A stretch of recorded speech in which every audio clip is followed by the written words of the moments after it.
Nah, Jokowi ini kan menyatakan kepada media bahwa dia sudah sehat dan dia akan berkeliling ke seluruh Indonesia. Mengontar dari politisi PDIP, Guntur Romli ini sangat menarik.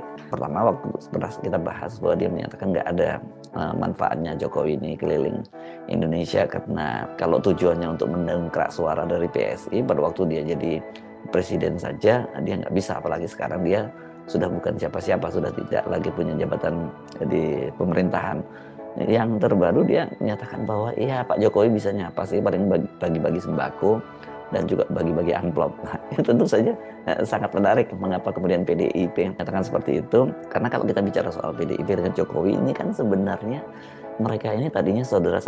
Guntur Romli melontarkan sindiran keras kepada Jokowi. Menurutnya, saat masih menjabat Presiden RI, Jokowi saja tidak mampu mendongkrak PSI menjadi kekuatan politik yang signifikan.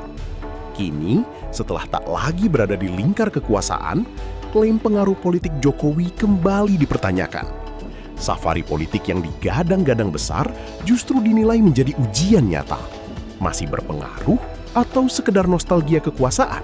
Dan repositioning PSI untuk lebih mendekat ke kelompok Islam itu berantakan. Jadi mau tidak mau sekarang Jokowi kembali mencoba merawat basis tradisionalnya. Saya kira makanya saya kira kita perlu menunggu lebih lanjut perkembangannya seperti apa. Tetapi saya menyatakan bahwa sekarang ini memang PSI sedang kacau dan kemudian bahkan orang seperti Ade Armando sendiri sudah menyatakan bahwa kalau Jokowi itu turun gunung langsung, ya agak sulit buat PSI untuk tidak sebut sebagai partai dinasti karena anaknya Kaisang Pangarep adalah ketua umum. PSI kembali diterpa tudingan sebagai partai dinasti.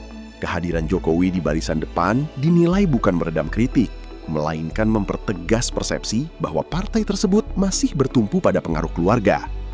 Alih-alih menunjukkan kemandirian, PSI justru dianggap semakin sulit keluar dari bayang-bayang nama besar Jokowi.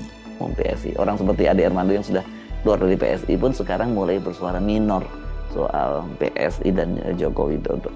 Saya kira ini akan sangat menarik, dan kalau PDIP dengan PSI akan saling serang, kita bisa memaklumi karena segmen mereka itu sebenarnya sesungguhnya adalah sama. Bagaimanapun juga PDIP itu tahu bahwa Jokowi pernah menjadi kadernya, dia juga tahu jerohannya PDIP.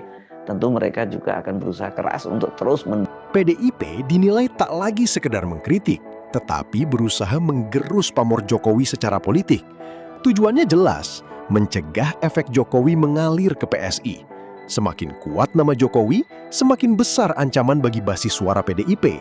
Karena itu, pertarungan ini mulai terlihat sebagai perang pengaruh, bukan sekedar perbedaan sikap politik. Terima kasih sudah menonton. Jangan lupa like, komen, dan subscribe. Sampai jumpa kembali.